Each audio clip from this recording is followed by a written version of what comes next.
বাইনাল আবদি ওয়া বাইনাল কুফরি তারকুস সালাহ। নবীজি বলেন মুমিন আর বেঈমানের মাঝে ব্যবধান হলো একমাত্র নামাজ। মুমিনেরা নামাজ ছাড়ে না, বেঈমানেরা নামাজ পড়ে না। আপনি মুমিন না বেঈমান, ব্যবধান কি করব? নামাজ। এই জন্য আপনারা সবাই জানেন রহমতের নবী 63 বছর হায়াত পেয়ে শেষ যেদিন বিদায় হবেন, নবী অসুস্থ হয়ে গেছেন, প্রচন্ড জ্বর। রহমতের নবী পাগলের মতো হয়ে আছেন, জামাতে গিয়া নামাজ আদায় করবেন, নামাজ যেন ছুটে না যায়। রহমতের নবীর অপেক্ষায় সাহাবায়ে কেরাম বসে আছেন, কারণ রহমতের নবীর সামনে কারো ইমামতি করার কোনো সুযোগ নাই। টাইম হয়ে গেছে, সবাই অপেক্ষা আছে। রহমতের নবী প্রচন্ড অসুস্থ। নবীজি এখনো কেন আসেন না? রহমতের নবী আম্মা জান আয়েশাকে বললেন, আয়েশা, আমার কেমন যেন অবস্থা, আমি উঠে গিয়ে যে নামাজে দাঁড়াবো সেই শক্তি পাইতেছি না। আবু বকরকে আমার জায়গায় দাঁড়ায় ইমামতি করতে বলো। খবরটা যখন চলে গেল, আবু বকর সিদ্দিক রাদিয়াল্লাহু আনহু কান্না করতেছেন। রহমতের নবীর স্থানে দাঁড়াইয়া ইমামতি করার সাহস আমি আবু বকরের নাই। আর নবী কেন আমাকে বলতেছেন? রহমতের নবী কি ইশারা দিতেছেন জানি না। আবু বকরের অন্তরে আগুন জ্বলে উঠছে, বিরহের বেদনা, কান্না শুরু হয়ে গেল। বারবার বলার পরে রহমতের নবীর ইশারা পাইয়া শেষ পর্যায়ে আবু বকর ইমামতির মুসাল্লায় দাঁড়ায় গেল। আবু বকর যখন তাকবীর দিয়া তেলাওয়াত শুরু করেছেন, রহমতের নবী আর বরদাস্ত করতে পারলেন না। আমার হুশ থাকতে কি আমার নামাজ জামাত ছুটে যাবে? এটা হতেই পারে না। রহমতের নবী বললেন, আমাকে জামাতের মধ্যে শামিল করে দাও। সাহাবাদের কাঁধের উপরে ভর করে রহমতের নবী আঙ্গুলের মাথায়, পায়ের আঙ্গুলের মাথায় ভর দিয়ে কষ্ট করে করে নবী নামাজের মুসাল্লায় গিয়া হাজির হলেন। আবু বকর অনুভব করতে পেরে সাথে সাথে পেছনে চলে আসছে, রহমতের নবীকে ইমামতির মুসাল্লায় দিয়া দিলেন। আবু বকর কান্না করেন, ইয়া রাসূলুল্লাহ, রহমতের নবীর সামনে জমিনে কারো ইমামতি করার অনুমতি নাই। রহমতের নবী নামাজের মুসাল্লায় চলে গেলেন, ইমামতির মুসাল্লায়। এত কষ্ট, এত অসুস্থ, তারপরও রহমতের নবী জামাত থেকে আলাদা হন নাই, নামাজ আদায় করেন নাই। এজন্যই আল্লাহ পাক কোরআনের শুরুতে মুত্তাকিনদের পরিচয় দিয়া বলেন, মুত্তাকি তাদেরকেই মনে করবা যারা 5 বেলার নামাজ কায়েম করবে, সময়ের মধ্যে নামাজ কায়েম করবে, জীবনের হুঁশ থাকতেও নামাজ ছেড়ে দিতে পারবে না।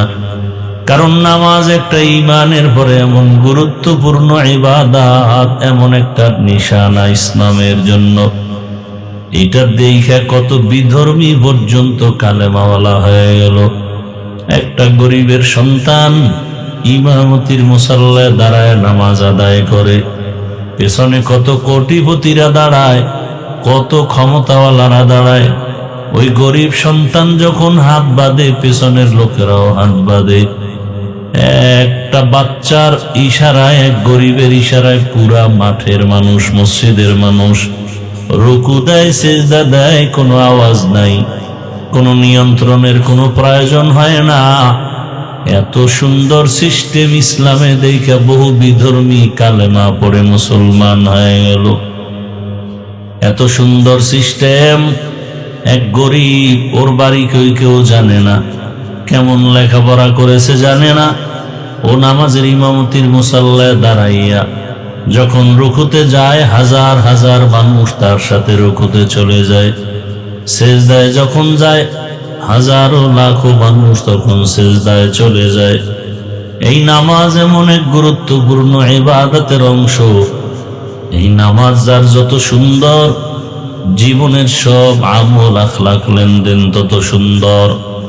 রহমতের নবী বলেন, মুমিন আর বেঈমানের মধ্যে ব্যবধান হলো নামাজ। মুত্তাকিনদের পরিচয় নামাজ।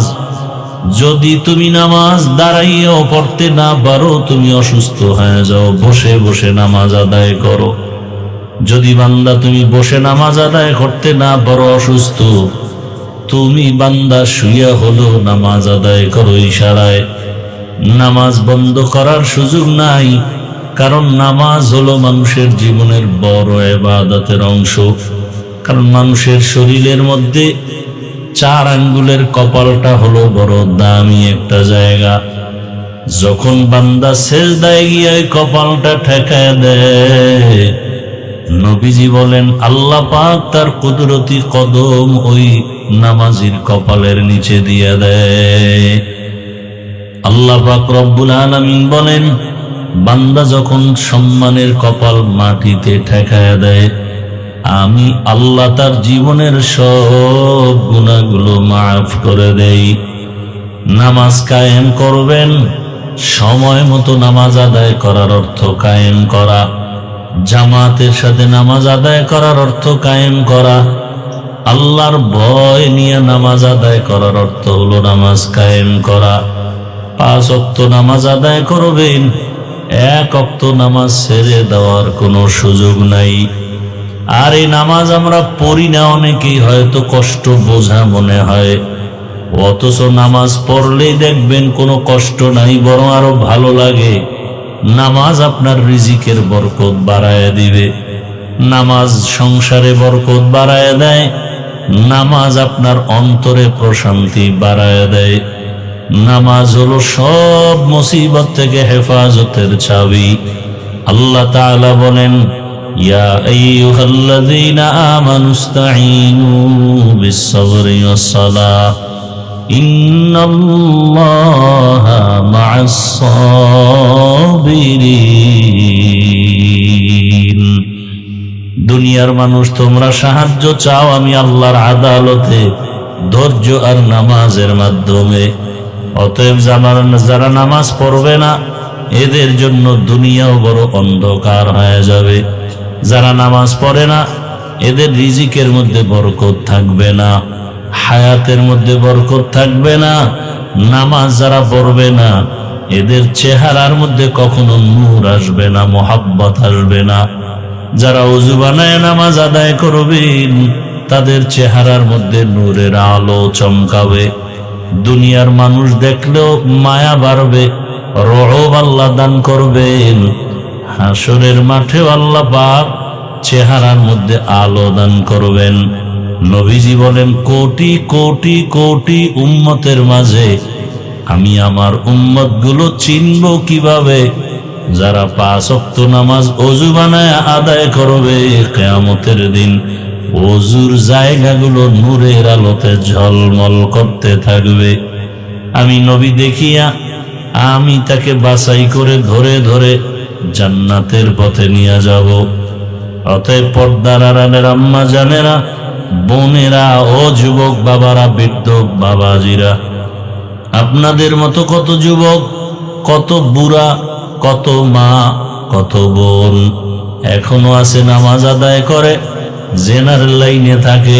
ও যুবক, তোমার মতো যুবক স্কুল কলেজে পড়ে, চাকরি করে, ব্যবসা করে, নামাজির অভাব নাই।